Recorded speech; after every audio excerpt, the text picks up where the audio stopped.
Let's check out the 2A action. Before we get to that, though, a note as we first reported this afternoon on WSPA.com, Matthew Bennett has been dismissed as the head coach at 96 after 3 seasons at the helm. He won 8 games his first year, but back-to-back 3-win seasons, so a change made by the Wildcats.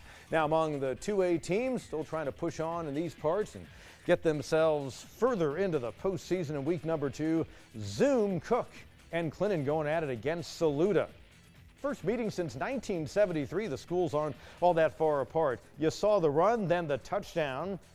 Tight game early on. Eventually, Clinton pulls away. That was one of 4 TDs on the night. He ran for 236 yards, another 200-yard game for Cook. And they move on, does Clinton, with a 10-point win, 35-25. They're 9-3, and they head on to the next round. Elsewhere, Liberty and Strom-Thurmond, the Red Devils are trying to advance, but Strom-Thurmond's been #1 on the poll for most of the season, and they end up falling. They end up knocking off Liberty, which falls to 8-4 on the year to close it out. But another good run for Paul Sutherland's team, 48-21. So Strom-Thurmond is moving on to the next round. In 1A, the Abbeville Panthers, who won their 20th postseason game of the decade last week, well, they were trying to get past Louisville. Louisville's been way up there in the state rankings all year long. The SC Prep Football Media Poll. Fourth quarter, Jaden Baylor made it 21-14.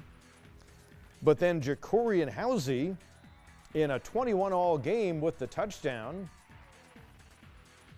And the touchdown tied it at 28. They went and got the 2-point conversion, and Louisville prevails 29-28 against Abbeville Panthers. Heartbreaking loss to have their season end at 9-3. Ware Shoals, a tremendous year, but it's going to close at 10-2. They fell down in the Midlands against Hunter Kiner Tyler, 36-12. Well, elsewhere in western North Carolina, Hendersonville makes the trip to Lincolnton.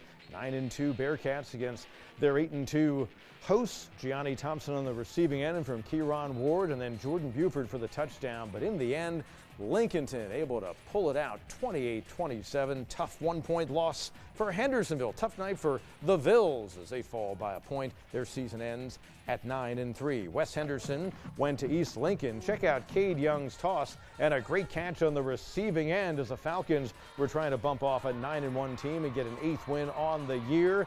Zane McCraw began the night with over 1,500 yards rushing, looking to get himself close to the end zone, probably a face mask there. In the end, Wes Henderson falls at East Lincoln. 56-15 is the final score, and their season ends at 7-5. East Rutherford knocked out by Shelby, 65-34, and RS Central season comes to an end. They fall to High Brighton, 43-19.